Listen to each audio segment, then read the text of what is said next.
I'm not sure who let us have microphones in 2025 because everyone knows we are certified yappers.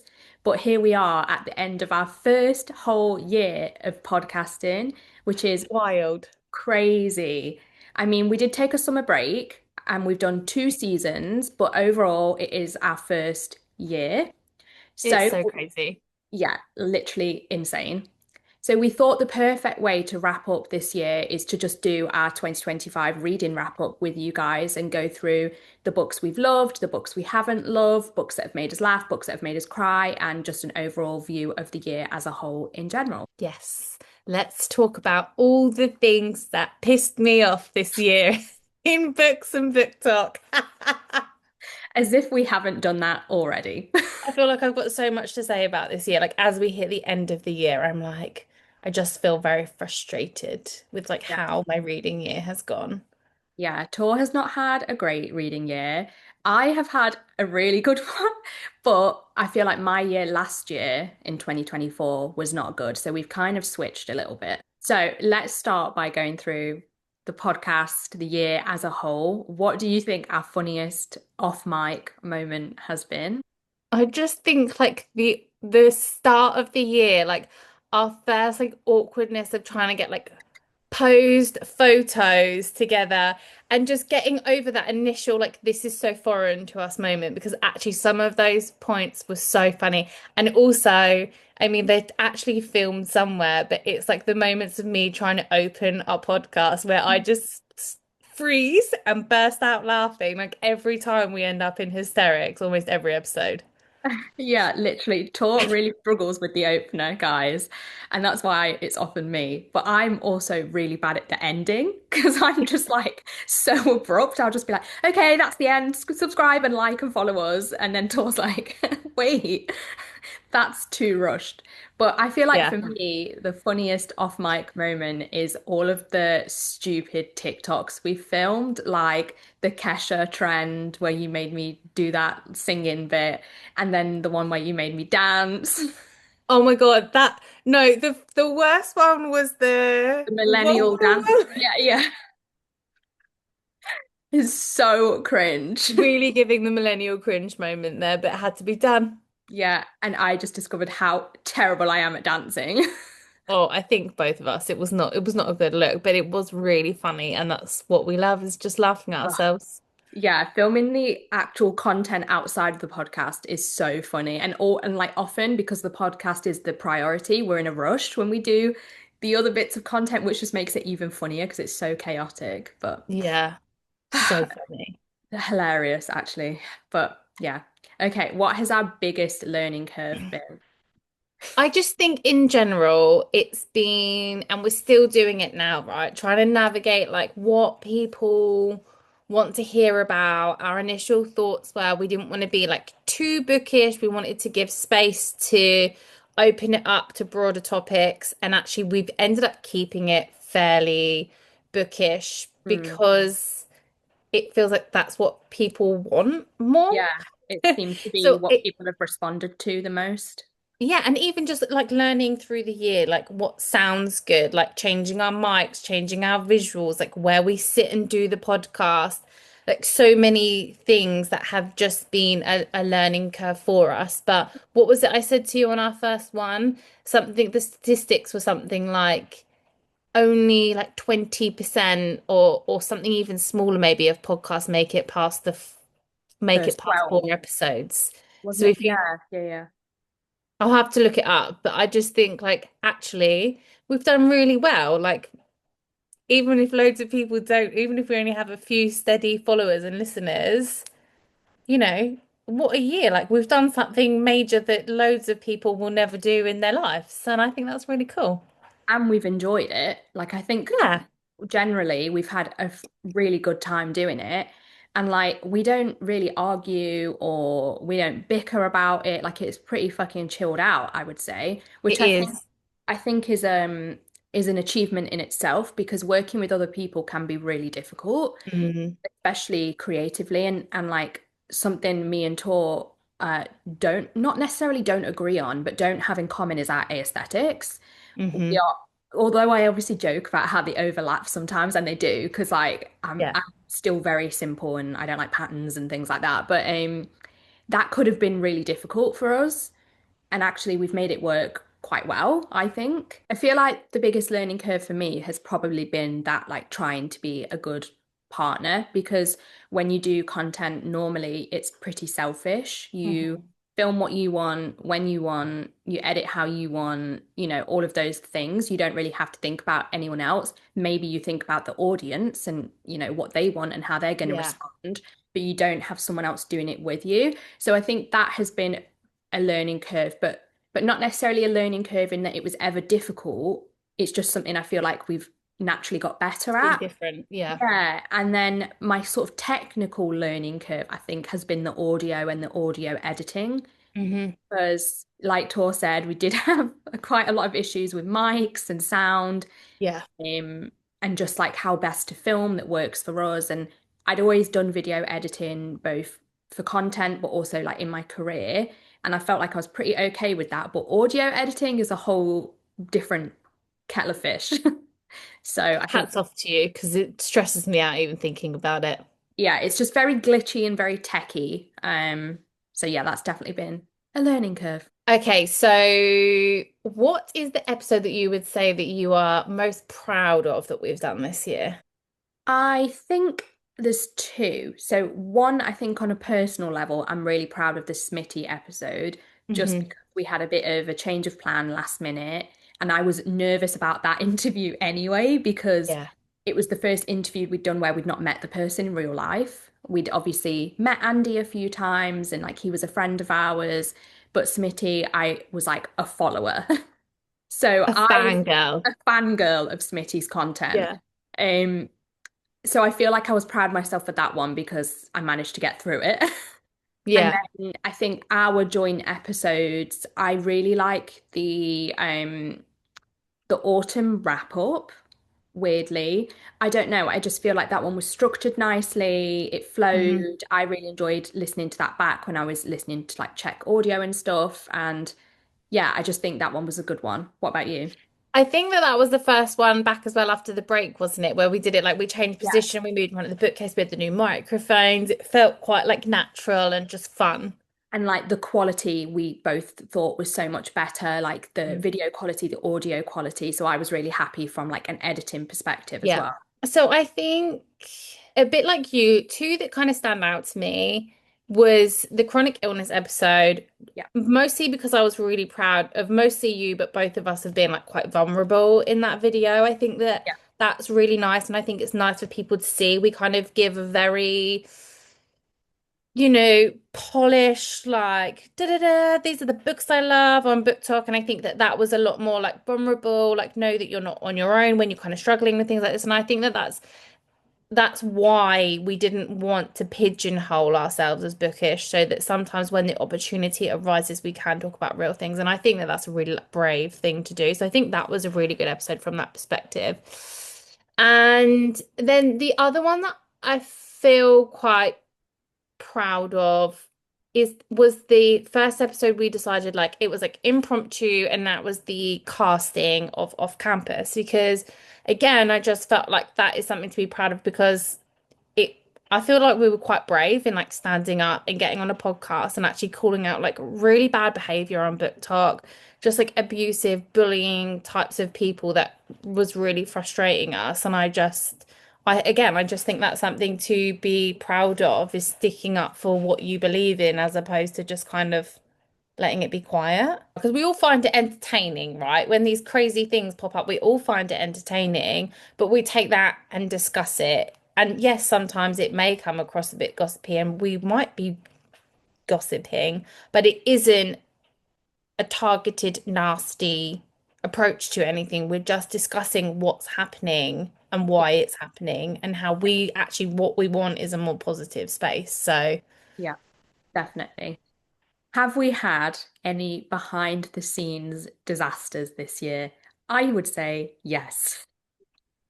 And that would just be all of the audio issues, where like things have cut out or not sounded great, and I've had to do some major editing in the background. Yes, I would agree. The audio situation was really difficult at the beginning. And also I can't even remember what was wrong with me for the Snitty interview. You had a stomach bug. Oh yes, me getting ill, and I felt so bad, like the guilt, the internal guilt I felt about it, and I didn't know what to do. Like that to me was a disaster for me and for you. Obviously, it turned out really well. The interview was fantastic. Like you and Smitty had like great conversation, but like internally to me, like that was like code red level meltdown of Yeah. stress. Yeah, one thing you need to know about Tour Guys is she experiences intense levels of guilt. Even if I say it's fine, don't worry about it. She is, in fact, at home worrying about it. I'm welling up now just thinking about it because I do. I'm such a stress head. I just feel like I'm a massive people pleaser and I worry that I'm letting people down all the time. But my logic does kick in and tell me I'm really fucking ill. I can't get on camera and do this. And But I also, do that stress about it. that was virtual, so it's not like we'd planned to like go somewhere and meet up with him. And do you know what I mean? Like it was just hopping on a Zoom call. It was really casual. And also, guys, it probably doesn't help that I have resting bitch face. So unless I am like in person being like, it's fine, it probably looks like I'm like, it's fine. So true. But So true. it's just my Wednesday Adams resting bitch face, guys, okay? And when we realized people actually were listening to us, and I think the obvious one here, and we just covered it, is when we did the video on the off-campus casting. Yeah, that one took off quite drastically in comparison to the episodes that we'd done prior. Mhm. However, I would also say that the one that I realized people were actually listening to us was after that when we did the Ali Hazelwood one, because with the off-campus one, I was like, maybe it's just a fluke because, Yeah. it's drama.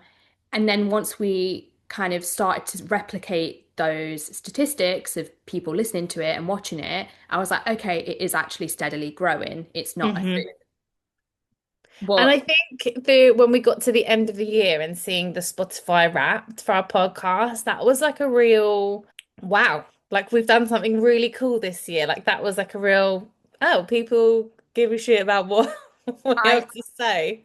I honestly couldn't get over those statistics because I didn't. So, like, for context, guys, obviously, where I do the uploading, I'm in the back end of Spotify, but I didn't know they did a podcast wrapped for creators. So, I Mhm. had just gone on to, I think I was either uploading a video or I was checking the analytics of a video, and it popped up. And I at first thought it was lying and it was just being like nice because the statistics, I was like, what? So one of them was like we were in the top 20% of video podcasts. Hmm. And then what was the other one? It was like, hold on, I'll get it up. Yes, this is, yeah, okay. So it's 2025 instant hit show, a 2025 talked about show, and a 2025 most shared show. And then for the bit where it said, you know how you get like your top artist and how many minutes you've listened and you're a top percent listener. Yeah. I was only a top 17% listener, even though I listen back to every episode once they're up to check that everything's okay with them. I was only in the 17%. So I was like, who of you guys watching at home is in the 1%, the 2%, the 5%? Like, tell me, tell Yeah. me. We need to know. I do want to know. So, core segment of the conversation today is the books we've read this year, obviously, what we've loved and what we've hated. So, let's start with our five favorites. You go first. Okay, number one favorite of the year, without a shadow of doubt, and I doubt anything is going to beat it in the last couple of weeks we've got left, is Blood Over Brighthaven by M.L. Wang. And I Hmm. was already a fan of her from Sword of Kaigan. I loved that book last year in 2024. That was like my top three book, I think. But this one is a little bit different in that it's dark academia meets fantasy, and it's a little bit smaller. And it also has more of a European urban-based world where Sword of Kaigan is Asian. Hmm. And I really didn't think I was going to like it because of the dark academia aspect. I worried it was going to go over my head a little bit, but I absolutely loved it. And actually, the magic system was so easy to get your head around because it's kind of like based on like typewriters and like computers and things like that. And I just loved the themes, I think. I think the themes are what made it so special to me. It looks at things like misogyny, racism, Yeah. colonialism, all the isms, all the bad isms, All the isms. but not in a way that felt preachy or overdone or heavy to digest. It was just almost like Legendborn, where it's just in there nicely and it's impactful. That is what I loved about it. And I Yeah. honestly think I would recommend it to absolutely everyone because it's a standalone, so the world building isn't too intense because obviously how Hmm. can it be in a standalone? Um, and I think it would be a really good beginner fantasy, high fantasy for a lot of people. So I definitely think it's one for everyone. Hmm. And there isn't romance, but there's kind of like almost leading to romance. Yeah. I mean I wanted to read it anyway, but that makes me more inclined to because I feel like I put it off thinking that it's going to be really intense. And also for me, obviously the dark academia, like it's Yeah. hard for me to there's not a lot of dark academias that I really get into. Mhm. But I am, it's on my list. It's definitely staying on my list as well. Knowing that you love Legendborn, I think Mm. you'll really enjoy it because it's sort of just more like an adult version of that. The Hmm. writing style is quite similar. The themes are quite similar, so I think you'll enjoy it. We'll see. I mean, we already spoke about this year and it hasn't changed. I knew it wasn't going to change, but my top book of the year is The Unmaking of June Farrow. It was so perfect. Everything about it was just so amazing. The audio was fantastic. The story was great. It kept me hooked. It was a page turner. The pacing was amazing. And I was just left so confused through most of the book, and then everything just wraps up together so perfectly at the end. Like the writing is just so well done. And I would honestly recommend for any season. It's wintry, it's summery, it's like the perfect if you're in a slump kind of book. Like it could be a palate cleanser because it's not too high fantasy, it's not too romancy. It's just absolute god tier.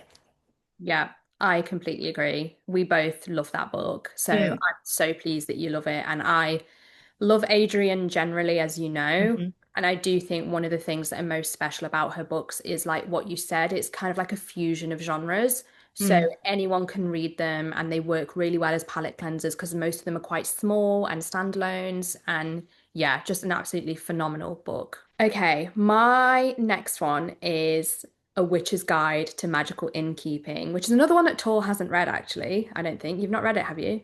I think that, no, I haven't, and I think that we'll probably only have one book on this list that is the same. Interesting. Okay. But yeah, A Witch's Guide to Magical Innkeeping is by Sangu Mandana, who wrote Very Secret Society of Irregular Witches. They don't follow on from each other, so you could read them in any order technically, but they're like a very similar style, very similar world. In fact, I think it is set in the same world. And they're sort of like cozy magical realism romances or like romanticities, but not in the way that you're probably used to reading them or seeing them.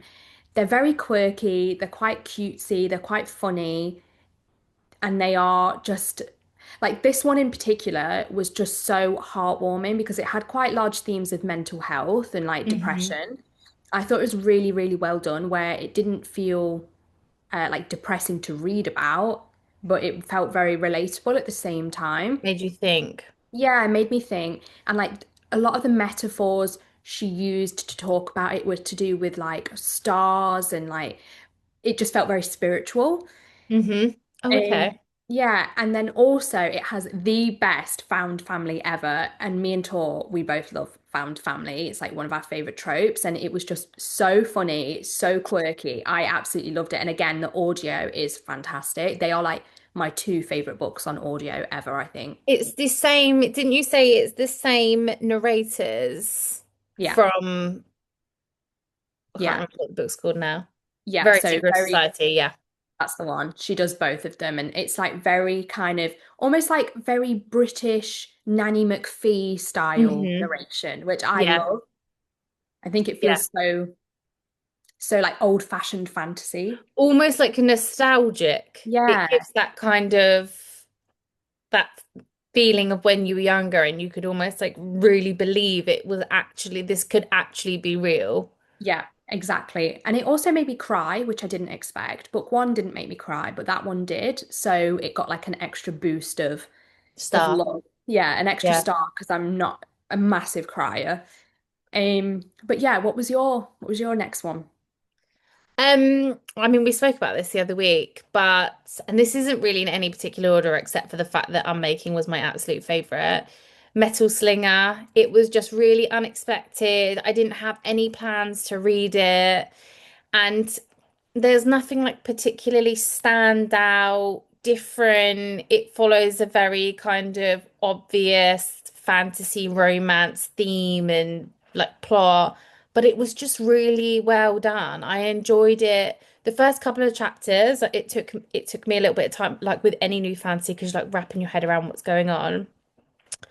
But just everything about it, again, it just made me feel good. It made me want to read it. I was hungry for more. Every time I couldn't read it, I wanted to be reading it or listening to it. And I feel like that's really hard to find at the moment in the fantasy romance genre. So, yeah, highly recommend, especially for anyone that enjoyed The Bridge Kingdom. It's a kind of similar vibe, but with more magic. Mm. Yeah, just loved it. And I know you read it as well and enjoyed it. So, Yeah, I absolutely loved it. I gave it 4.5. That's a high rating for me with very romance. high for you. Yeah, I absolutely loved it for all the reasons that Tor has said, but also something I really loved about it, which I didn't actually think was very similar to other romances, was the world. So, like I don't think it's a spoiler to say this, but the place where she is growing up is like in trees above water. And so I could just like vividly picture all of these like tree houses and like the way that that land was intertwined. And it almost reminded me again of like childhood favorites like the Magic Faraway Tree and Hmm. stuff like that. And then a lot of people don't like this, but I really like exposition and traveling in books. I love it. I like to see parts of the world. So those kinds of not to give too much away, but those scenes where she's traveling and seeing different parts, like the forest, yeah, Hmm. I just really enjoyed all of that. I felt like I could so vividly picture this world in my mind. And again, just like Tor said, it was super addictive for me. I couldn't put it down. I read it in like 2 days or 3 days, and it was one of the quickest things I've read this year. And then the ending just leaves you like on this massive high of needing the next book like yesterday, which Yeah. I always love. Yeah, me too. I think that authors too often try and wrap it up and make it too like Mm, happy sometimes these days. yeah. Um, so yeah, the ending was like, I think I messaged you straight. I was like, what the fuck is that? What? I need the book now. It was Yeah. so And that good. that was when like I knew I needed to read it because my friend had already read it as well and she said the exact same as Tor. She was like, "Oh, it's like good all the way through, but it's the ending that makes it like next level." And then Yeah. Tor said exactly the same. I was like, "Ah, I have to read it." And yeah, I felt exactly the same. But like taught, mine are not actually in, other than Blood Over Brighthaven, mine are not in a specific order because it's Hmm. really hard this year to rank. But my next one is an Adrian Young one as well, and that is A Sea of Unspoken Things. So that was actually my first read of 2025, and it was a 6 star. I don't think this is a book for everyone. I've seen a lot of mixed reviews on it, but it was a book for me. It is Yeah. very it's like, again, a fusion of genres. It's like part thriller, part crime, part romance, tiniest, tiniest, tiniest little bit of magical realism, but like tiny. Hmm. But it's very slow burn and atmospheric. I think that's one of the things that Adrian does really well is she builds this atmosphere of like Hmm. you're Yeah. there with them. And this felt like Forks in Twilight, which just made it the perfect sort of wintry autumn read. Hmm.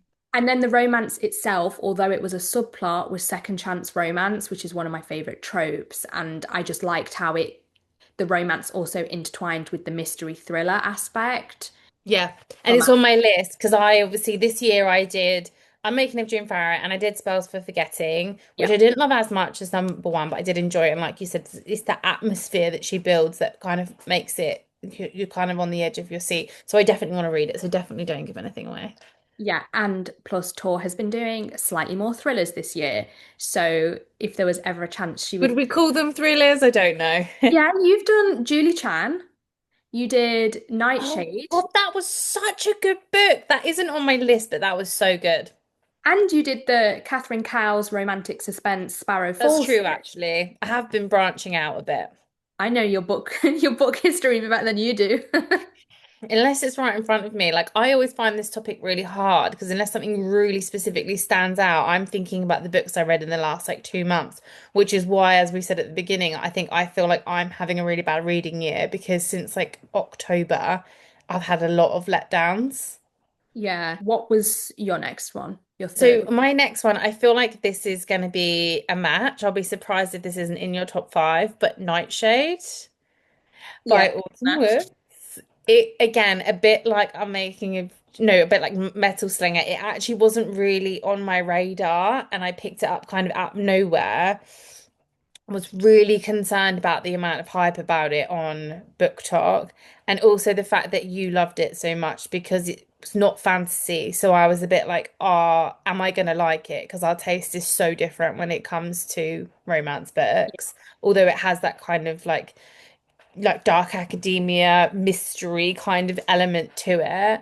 But Hmm. again, it was just such a page turner, and I think the way that the author built the romance and the tension between the two main characters was really well done. It's another thing I think not a lot of authors are getting right at the moment, and it's such a personal preference thing and taste. I totally get that. But so many books I'm reading, it's like they're just kind of throwing these characters together, and there's nothing really forming their bonds and there's no obstacles that they're overcoming really to like really gel together and then so when I read a book where the romance feels so natural but so well done, I'm just like all in because I'm like this actually in my head feels like a relationship that is growing in real life, and I think that Autumn did that really well in Nightshade, and I'm so excited for book two next year. Yeah, I completely agree. It is on my list as well. So I might as well just talk about it from Yeah. my perspective now as well. But I feel like Tor has covered pretty much all of the things I love too as well. So I had had this on my radar for quite a while because I followed her as an indie author on Instagram. And what drew me to the book was the fan art because the fan art was like already giving a different vibe to the romance. Like she looked very dark academia, like as in the main character. She Hmm. looked very dark academia, a little bit of a softer FMC. And Hmm. he was like big and tattooed and rugby player. And I was like, oh, okay, like this seems like the kind of dynamic that I'm probably going to really enjoy. And I did. And I feel like Tor is exactly right. It is the build up of the romance. It's very slow burn, but in the slow burn, there is so much banter between them. Hmm.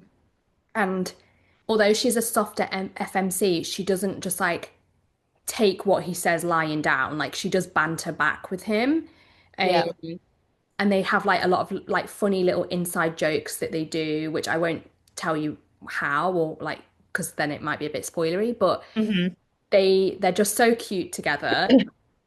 The sort of thriller suspense plot, it is a tiny bit predictable, but I think with it being like an NA quite young romance, it almost feels like fine that it's a little bit predictable. Yeah, Like it didn't bother me that I knew where it was going to go. me either. It didn't Yeah. bother me at all that it was a bit predictable. Yeah, it didn't pull you out of the story. You still wanted to know where things were going to go and what was going to happen. It kind of made it feel, it kind of gave it that cozy autumn vibe because you knew, although it was kind of like you can't, can you call it thrillery? I don't really know. It's such a mix of genres again, like we were just saying Yeah. about Adrian Young's books. But because it was a bit predictable, it made it feel less intense, more Yeah. cozy. Yeah, completely agree. Like a comforting autumn read. Yeah. And again, like that atmosphere was just so on point. The eerie, gothic, wintry vibes of this Scottish castle academy was just chef's kiss. And also just like Alex as an MMC is just perfect. Like Yeah. if he was older as a character, he would be like number one fictional book boyfriend. He is the best. And We I need also, to pluck him out of the pages and age him a few years to give it a Bronte a real life boyfriend. yeah, please, guys.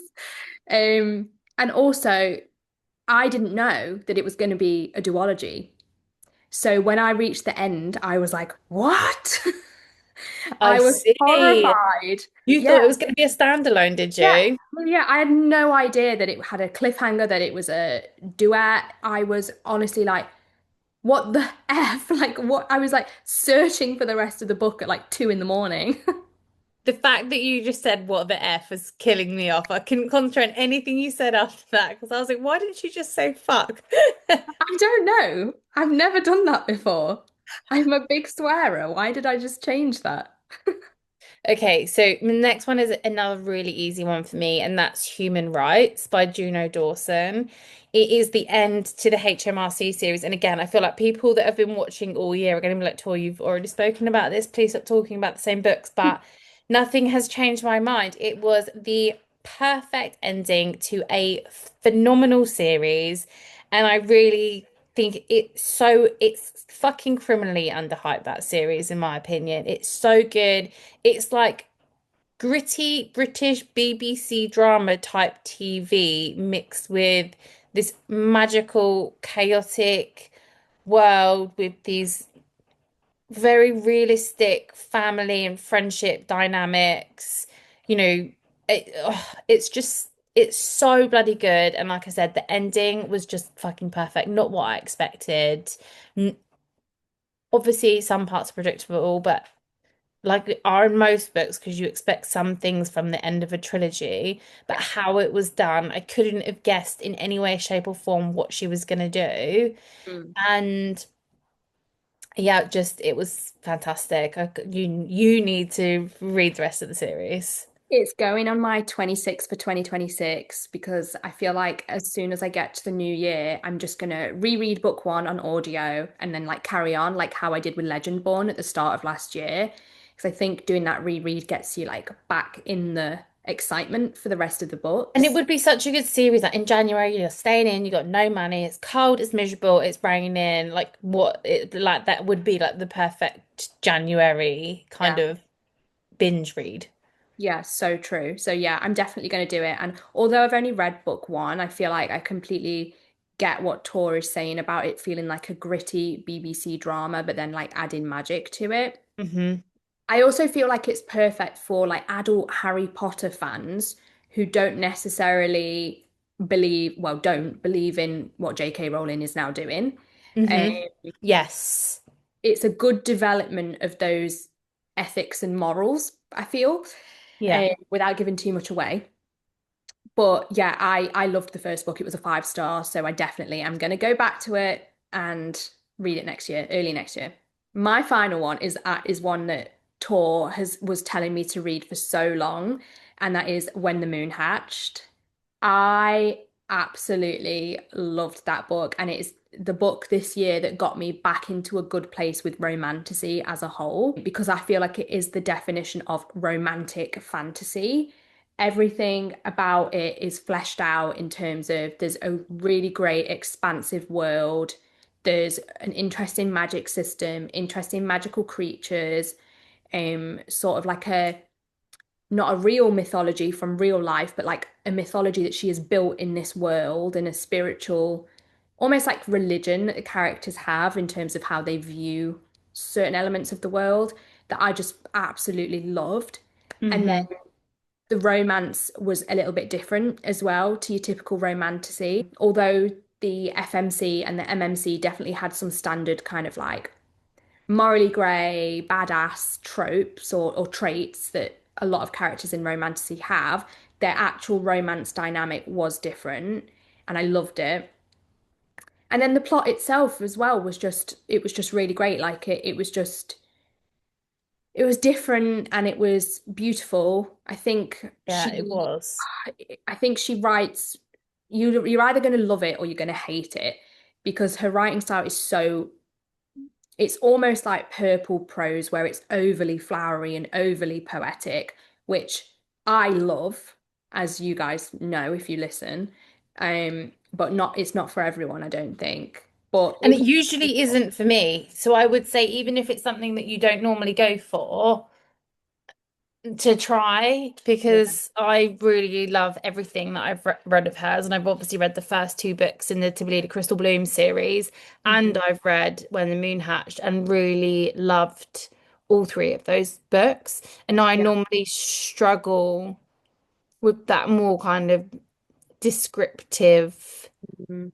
writing because I can't, it's almost too, my brain kind of so badly tries to visualize everything that they're trying to say. It doesn't come quite so like naturally for me. But with Sarah, I don't find it too Yeah. intense. Like Yeah. like for me, and I know that you enjoyed A Night in the Moth, but like for me, Rachel Gillig is one of those that also she's very, very descriptive, and I just kind of find myself not knowing what I'm even reading. Whereas Sarah, I don't feel like that. Yeah. That's interesting. So yeah, maybe people who don't normally like that should give it a go then. And you can let us know what you think if you do read it and you haven't already read it. Right, my last book, and I'm gonna cheat, but only because I read the whole series this year. So picking a book is really hard, but the Ashes of Thesmar series by Helen Shearer, the first book is Iron and Embers, and then we had, what did we have? Fire and Thorns, and then Silver and Smoke. And she released all three this year.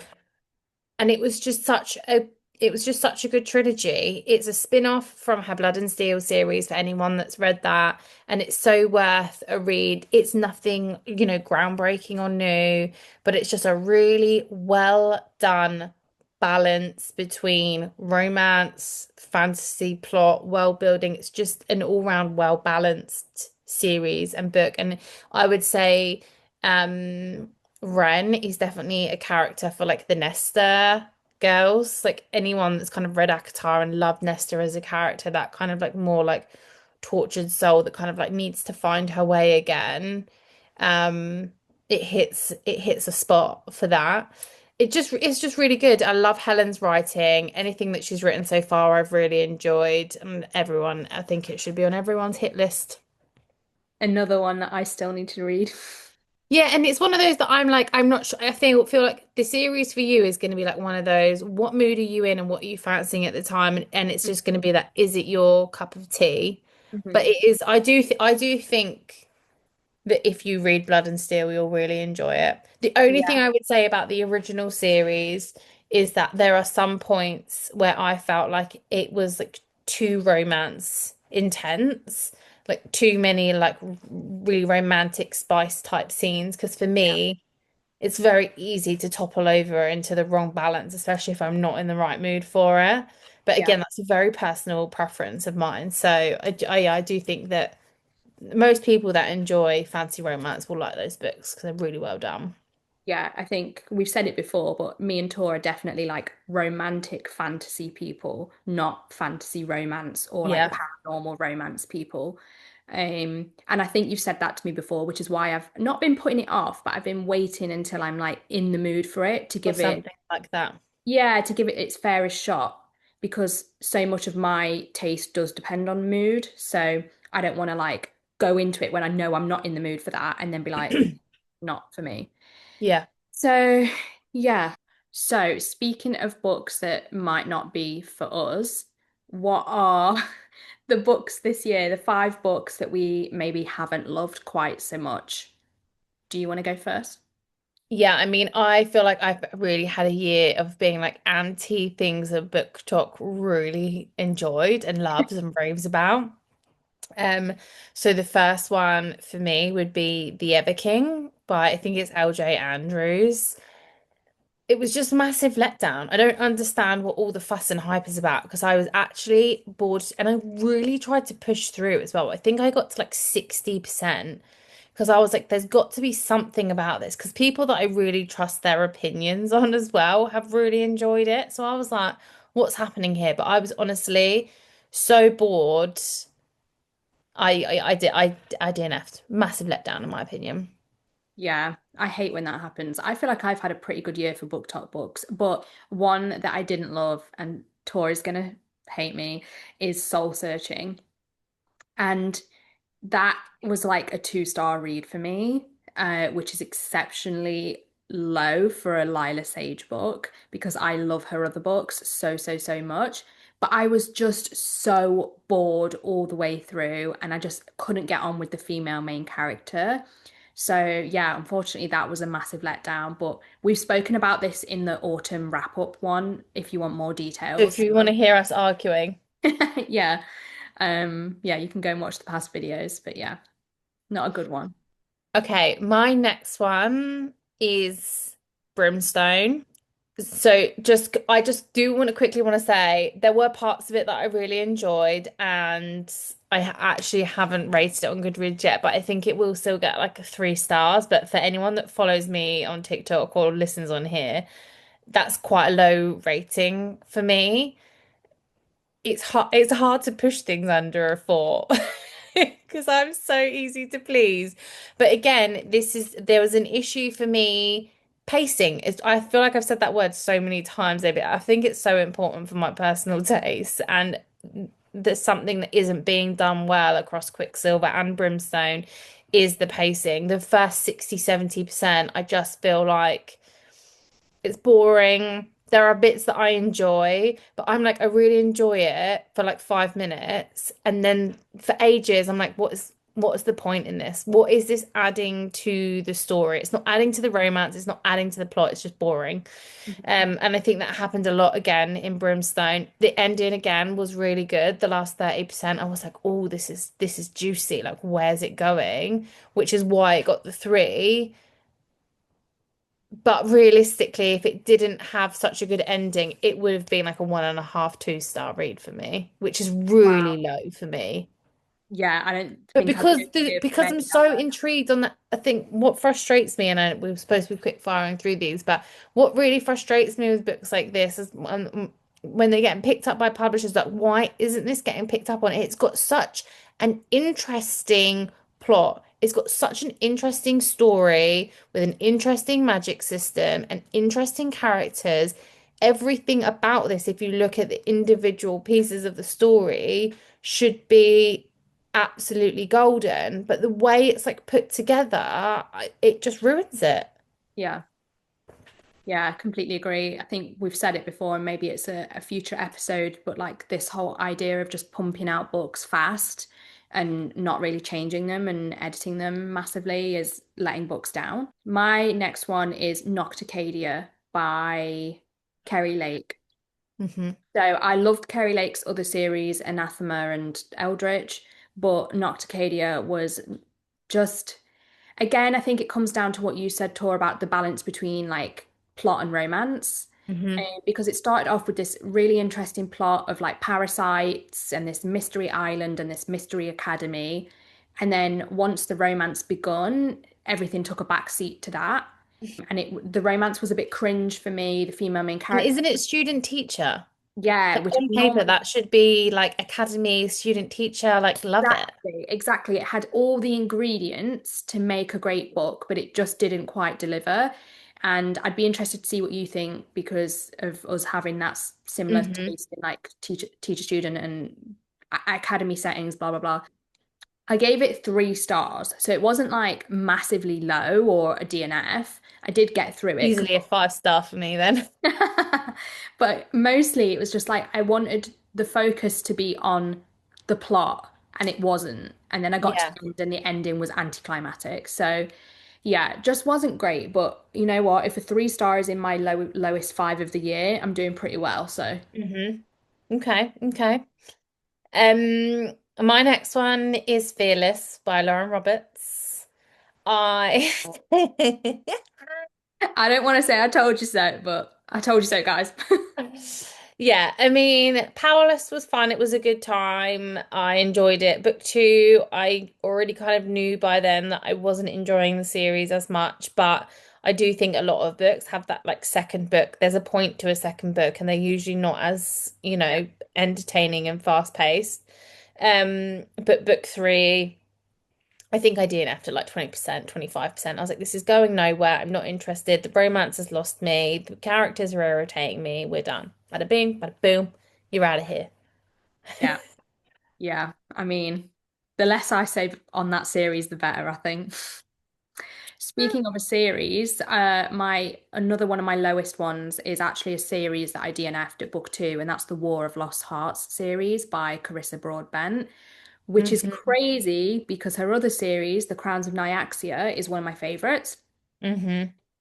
In 2023, I read Daughter of No Worlds and I only gave it 3 stars. I didn't see what everyone else saw in it, so I never continued. Hmm. However, I do quite often think about the romance and the love interest specifically as a character. Hmm. So I thought, do you know what? I'm going to give it another go this year. So I reread book one. I did enjoy book one more this time around than I did the first time. I ended up changing it from 3 to 4. Hmm. Book two, DNF'd. I was about 60% of the way through. The mood had changed. Everything was so depressing and melancholic. They were separated, so there wasn't even any like romance to kind of make up for it. There was a whole new character and a whole new plot added in that just felt so random. And I one of the things that I think Carissa doesn't do great in even both series is explore the magic system and the world. Some things often feel a bit underdeveloped. Hmm. Um, and that was one thing I struggled with in her Crowns of Nyaxia book three as well. Just I just feel like sometimes not everything is as well explored as it could be. So yeah, I DNF'd that, and that's basically my second DNF of that series. Sad times, sad Yeah, times. I know. I need to go back to that series.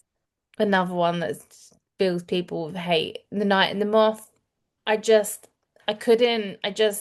I've tried. I just don't. And I've come to realize, I'm sure that if someone maybe explained the story to me, I'd probably be like, that sounds really interesting and something I'd love because I know that so many people absolutely adore it. I just can't get on with her writing style. It's not for me. I've said I might try it on audio at some point, and I might, but no. Yeah, fair. I think writing style is so specific. You can't really argue with that if someone Mm-mm. says the writing style is not for them. I do think you would like the plot a lot. So maybe it is one worth trying on audio, but also completely understand like different priorities. You've got other books you want to read first. Hmm. My next one is again, I DNF'd it, but it was like I still gave it a 3 stars because I felt like I didn't DNF it because it was awful. It was terrible. I hated it. I just knew where it was going to go. So I just couldn't be Okay. bothered. And that is A Court This Cruel and Lovely. That is also on my like DNF lists of books this year, but it didn't make the top five. Yeah. I feel like you got to like book two, didn't you, before you Mm. DNF or something? Yeah. Again, not terrible, not horrendous. Writing style was quite nice. I was interested in aspects of it. However, it just felt like another Plated Prisoner, another ACOTAR, another Fae romancy that I've seen 10 billion times before and didn't really offer me anything new or different. So I just thought I'm just going to cut my losses rather than trying to stick it out for the sake of another average book. Hmm. Yeah. Okay. I do agree. It was just very mid. Yeah, it was just fine. Yeah. Book one I did enjoy, but it was very mid. You kind of knew, like you say, you knew where everything was going, and that's just not, Yeah. I feel like that's been a theme for me this year. I felt like you could change the name of the love interest to Rip, and I wouldn't, know any different that it wasn't actually him, sort of thing. Yeah. It just felt a bit samey. So yeah. I agree. I agree. And my last one, again, just overhyped. Not nothing I can say that's like this specific reason why I didn't enjoy it, but I have DNF'd literally in the last couple of days, The Bond That Burns, which is the second book on the On Wings of Blood series. Book one was fun, but it was disjointed, I want to say. Like, I feel like there's so many elements of things that have just been like thrown together because it's like vampires and dragons. And it almost reminded me a bit of Quicksilver in the beginning because she literally, like, first page wakes up in the middle of like another world and she doesn't know how she got there. And also there are like different characters that reminded me of like parts of it reminded me as if I was playing World of Warcraft. Like that's what I mean. Like it just felt so disjointed in what it was trying to achieve. It felt like the author didn't really have a very clear vision of what she wanted, but she threw together a lot of elements of things that people enjoy. Mm. And like I said, like book one, I enjoyed it, but by book two, I was like, this really isn't going anywhere that I think I am going to get anything out of this book. And I have been trying to get through book two for like 2 months and I just have no desire to pick it up. So nothing specific that I'm like, this was really shit, but it just, I have no desire to read it. So why am I trying to read it? Yeah, literally. It's just like if you know something's not going to be a 4 or 5 star read, what's the point? Hmm. And I feel like that's why my reading year has been a lot better this year, is because I've got better at identifying those reads and just sort of axing them. My final one, there was a few that were all sort of a similar rating, and it was a struggle to decide which one. But I've gone for Sinners Atone by Som Sketcher, which is fourth book in the Sinners Mafia romance series. So, like, first of all, mafia romance is not, it's not one of the big genres that I read. I typically only read them when I'm in a slump or like need something super light, easy read because I'm Hmm. stressed or something like that. But when I read the first three books, I had actually really enjoyed them, specifically books two and three, which are about the middle brother, Rafe. Loved. He's one of my favorite book boyfriends ever. That duet is great. But book four, which is about the other brother, I already had my doubts anyway because I didn't love him as a character he Hmm. didn't like intrigue me in the other books. And then when you paired that with the love interest, the female main character, I didn't really relate to her either. The plot also just felt a bit dead, like nothing was really happening. And it wasn't as high stakes as some of the other mafia parts of books one, two, and three. Hmm. And I could have easily DNF'd it. And the only reason I didn't DNF it was because I knew it was going to be book one in their duet. So I thought, well, maybe book two will be better, Okay. which remains to be seen. It's not out yet. But yeah, it wasn't great. It didn't really deliver the mafia And romance. you had to wait for ages for it, wasn't it? So it's like so annoying when something's so Yeah. like you're anticipating it for so long and then it ends up being a bit naff. It makes it more Yeah. annoying. Yeah, the wait was like 2 years. Um, I'm not sure why, so don't really know anything about it. But yeah, the expectations were high and they just weren't really met, which is also Hmm. what happened with A Theory of Dreaming. But that's a review for another day. Yeah, so you have had a few letdowns this year then, realistically, even though you've had a good Yeah, reading year. I have definitely, but just not as many DNFs and like 1 stars as last year. So we've talked good books and bad books, what we've loved and what we've hated. But let's do some just like fun, quick fire roundups of the other bookish things that we have loved and hated this year. Book that made us cry in 2025. I feel like I've cried at loads this year. Obviously, I already said Witch's Guide to Magical Innkeeping, but I think the biggest book that made me cry is actually Blood Over Brighthaven because never have I cried at a book 9 pages in before. Like Yeah, that's that's unheard. wild. That's That's really impressive from the author, to be honest. yeah, and it wasn't just me because we talked about it with Luce in our interview with Luce. Mm, I've since seen that she said in her review that she also cried on like 9 pages in. So wild. yeah, that one definitely made me If sob. you cried, I'm gonna cry. Yeah, you will. Um, I can't really, it's like one of those like typical, I can't really think. I can only think of one book that made me cry. I definitely would have cried at other things. But Onyx Storm, the girls have multiple pictures and videos of me sobbing at the end of that book. Like I was fucking inconsolable over something I never would have even thought I'd cry about. But yeah, I was unwell at the end of that book. I can't even remember what it was that you cried at Someone died. in book three. Yes. Oh, yes, yes, yes, yes, yes, yes. I was thinking of book two. Yeah, okay. Yeah, in book three, Got you. I was unwell. Yeah, yeah, I get that now. Okay. Funniest book for 2025. That's a hard one, actually. Wait. I do feel like I have read some funny books, but now my mind has gone blank. Oh, yeah, I know what it is. The Irresistible Urge to Fall for Your Enemy, which is like one of the Dramini ones that was traditionally published. It was originally Draco Malfoy in the mortifying ordeal of falling in love. Hmm. That one is so funny because it's very like quirky banter back and forth between them. And he's just like this assassin who is put in this weird, awkward situation with her, and he's just not having a good time with it. And it's really funny. It's like sarcastic banter. So yeah, definitely that one, I think. What about you? Need to read. I still haven't. I still have not read a Hermione, and I haven't read any of the rewrites. I'm giving up, guys. She's not gonna do it. I know it. I don't, I will at some point. I will. I will. I will. So, funniest books of 2025.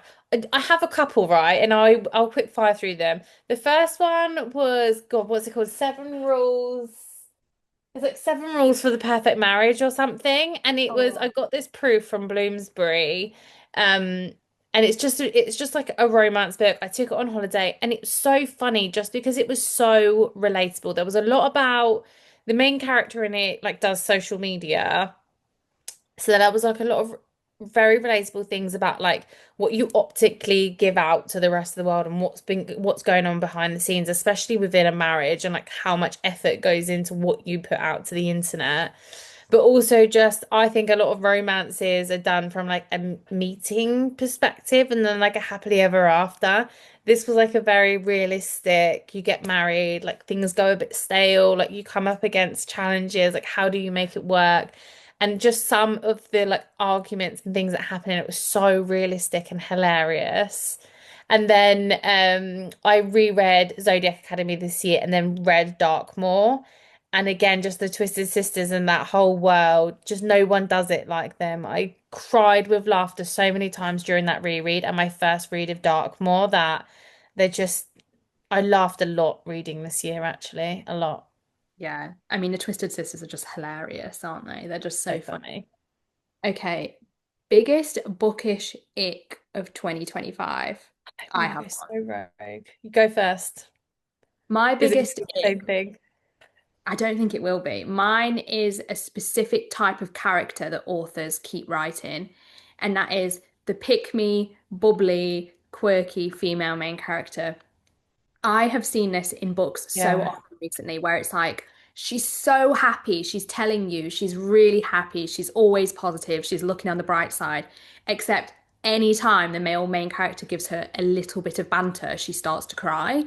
And also the fact that she's like this female main character always wearing quirky, patterned, sparkly, girly things, and he's never seen any woman like that before. What do you mean she's wearing patterned clothing? Oh my God, never seen anything like it before. Like, so fucking pick me. I can't cope. And it's everywhere at the moment. I'm not going to name names with the books, but it's everywhere, and I can't stand it. It needs to stop. I feel like in a minute you're going to need to tell me the books. So I'm like, I'm struggling to think of any. I can think of a few. One of them I will say is a recent Christmas romance that I just read. Oh, did you just read Good Spirits? Yeah. I love that book. I didn't hate the book, but that was in there for sure. I just don't even. I think that's the thing, though, isn't it? Sometimes if something's irritating you, you pick up on it everywhere. Like, because that Yeah. isn't like a specific thing for me. I'm like, And it's not the first time I'd read it, whereas like if you've only just read that, you're not going to notice it. yeah, fair. Speaking of pick me behavior, it's like this whole BookTok thing at the moment of like begging, publicly begging for books. It just listen, each to their own, but I just find it so cringy. I can't possibly watch it. I have to scroll past the videos because I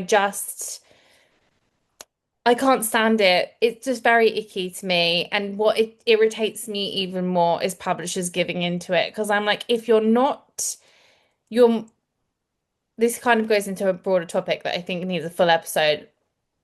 I think part of the problem with the publishing industry right now, so many people from the community are finding their way into the publishing industry, and then they're just like picking people for reasons that are not about marketing the book. So people are like beg, beg, beg, beg, beg, beg, beg for these books and like pestering for them, get them, but they're getting so many proofs they're not reading them and they're not actually marketing it very well to the people that you, as the publisher, want reading that book.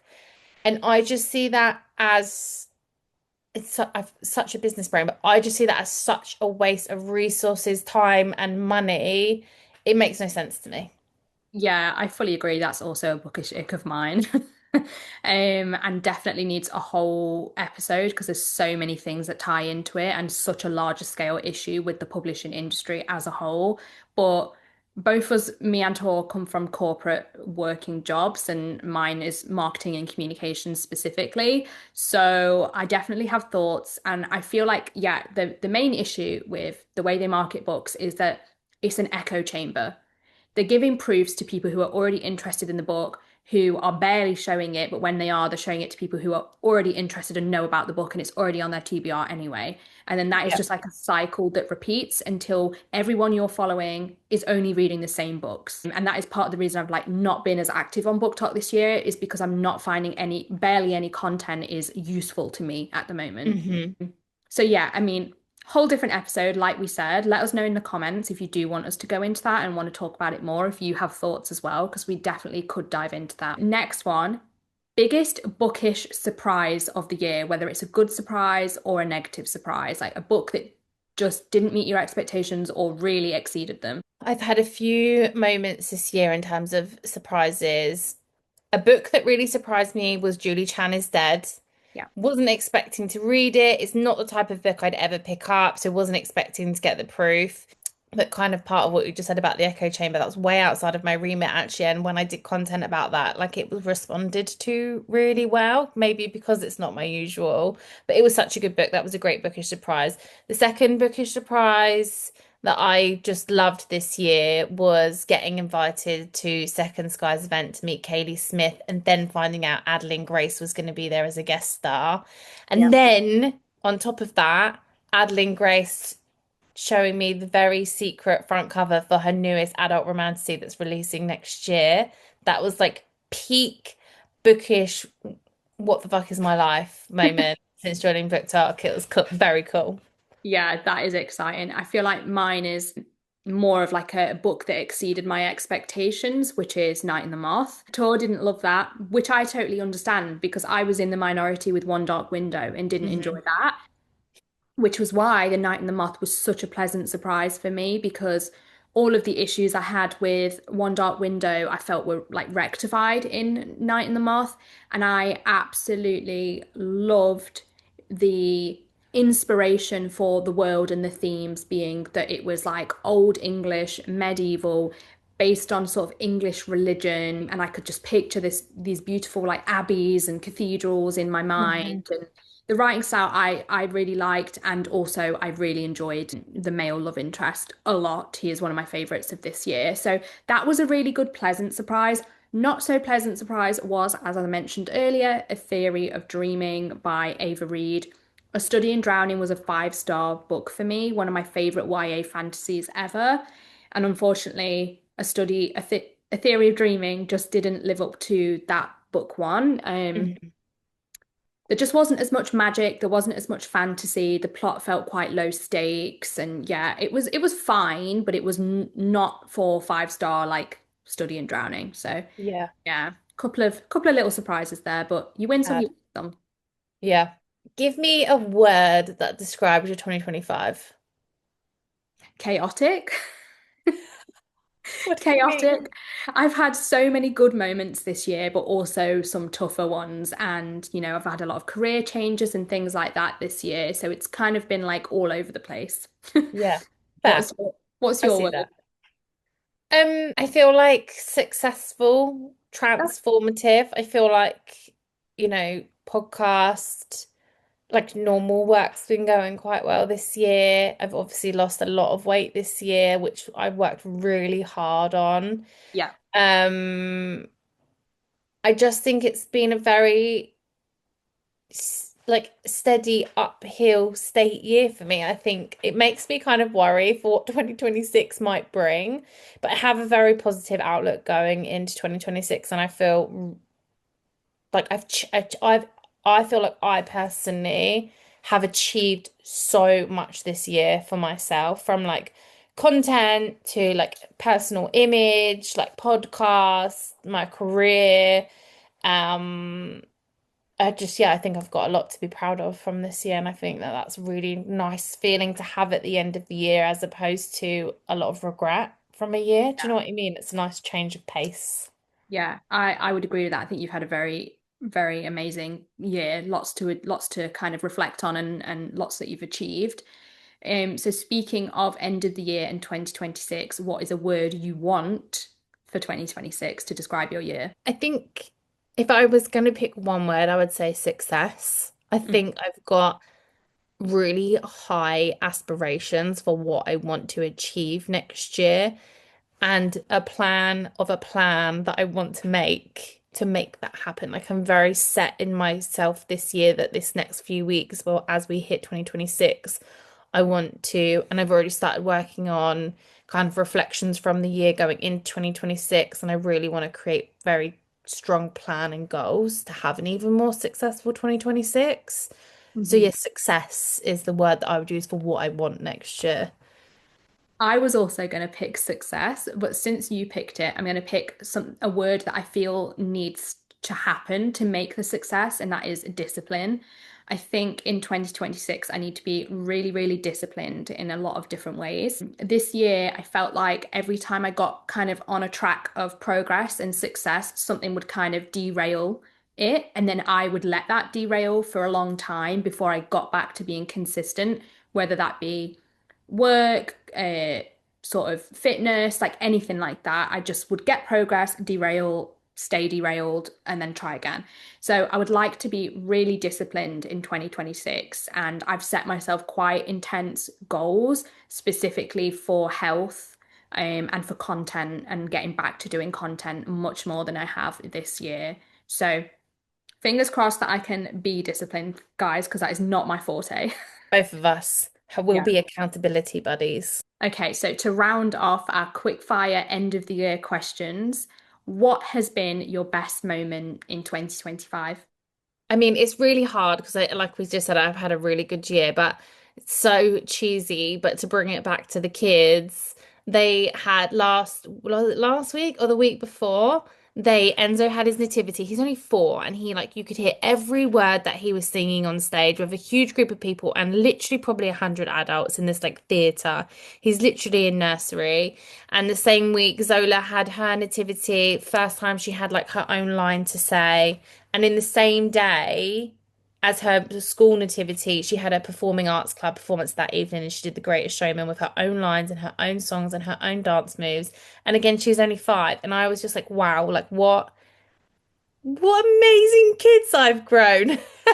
So I think that that was really like making me emotional, really lovely moment for me at the end of this year. It's really nice. That is so cute, and I feel like I need to see photos and videos, especially of my little queen Zola, because Oh, she's like, guys, she's fucking cutest, and we're like oh, little they best. just make me so proud. They really do. They do me and Carl very proud. So yeah, that was great.